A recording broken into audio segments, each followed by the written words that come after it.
சினிமாவில் இந்த இப்படி நம்ம நஷ்டம் வந்து பார்க்க பெற முடியும். பார்த்திங்கன்னா பிக் பாஸ் சீசன் 7 இப்போ 24 ஹவர்ஸ் ஸ்ட்ரீமிங்கில் வந்து பார்த்திங்கன்னா டான்ஸ் மராத்தான் பார்ட் 2 டாஸ்க் வந்து போயிட்டுருக்கு. அந்த டாஸ்கில் வந்து பார்த்திங்கன்னா 10 பேர் தான் வந்து பார்ட்டிசிபேட் பண்ணணும். ஸோ அதனால் 3 பேரை வந்து பார்த்திங்கன்னா இவங்க ஓட்டு போட்டு தூக்கிட்டாங்க. ஸோ அதில் வந்து பார்த்திங்கன்னா அன்எக்ஸ்பெக்டடாக ஒரு பர்சன் வந்து மாட்டிக்கிட்டார். யார் அப்படின்னு பார்த்திங்கன்னா மணி. ஸோ ஆக்சுவலாக இந்த டாஸ்க் அப்படின்னாலே வந்து நம்மளுக்கு மணி தான் வந்து ஞாபகம் வருவார். ஆடா பாவிகளை அவரை போய் தூக்கிட்டிங்களே, மக்களுக்கு ஒரு என்டர்டெயின்மெண்ட் போச்சு அப்படிங்கிற மாதிரி தான் இருந்தது. ஸோ மணி கூட சேர்ந்து வந்து இன்னும் 2 பேர், so cool Suresh and Ananya. ஏன்னா அவங்க 2 பேருமே ஃபர்ஸ்ட் அனன்யாவுக்கு கேரக்டரே என்னன்னு தெரியல. அதே மாதிரி கூல் சுரேஷ் அவர் சுத்தமாக ஒரு இன்வால்மெண்ட்டே இல்லாமல் இருந்தார்.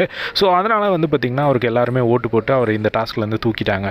ஸோ அதுக்கப்புறமா வந்து அவருக்கு கொஞ்ச நேரம் கழித்து வந்து ஒரு பெரிய ஒரு ரியலைசேஷன் வந்துடுச்சு என்னமோ தெரியல. அவர் வந்து பார்த்திங்கன்னா என்ன பண்ணார் அப்படின்னா வந்து கேமரா கிட்ட போய் பேசிகிட்டு இருக்காரு.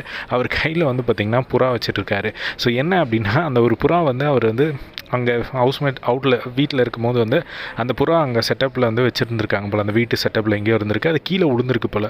ஸோ உடனே அவர் என்ன சொல்கிறாரு கேமரா முன்னாடி வந்து அப்படின்னா, கடவுளாக பார்த்து என்னை வந்து திரும்பவும் வந்து ஒழுங்காக விளையாட சொல்கிறாரு. ஸோ கடவுள் வந்து எனக்கு இந்த டைம் வந்து கொடுத்துருக்கிற ஒரு கேரக்டர் வந்து புறா கேரக்டரு. ஸோ நான் அதனால் இப்போ வந்து நான் புறா கேரக்டராகவே நான் மாற போகிறேன் அப்படின்னு சொல்லிட்டு அவர் வந்து பார்த்திங்கன்னா கொசு வாரம், அதுக்கப்புறமா முயல் வாரம் அப்படின்னு சொல்லி பல கெட்டப் வந்து போட்டு நம்ம பார்த்துருக்கோம். ஸோ இந்த வாரம் வந்து பார்த்திங்கன்னா அவர் வந்து கம்ப்ளீட்டாக அந்த புறாவாக மாறப்போகிறார் அப்படின்னு சொல்லிட்டு தலையில் வந்து பார்த்திங்கன்னா அதுக்குன்னு மெனக்கெட்டு அந்த பேண்டில் வந்து அந்த புறாவை சொருக்கிட்டு வீட்டில் வந்து புறா மாதிரி பறக்கிறது அந்த மாதிரி வந்து பண்ணிகிட்ருக்காரு.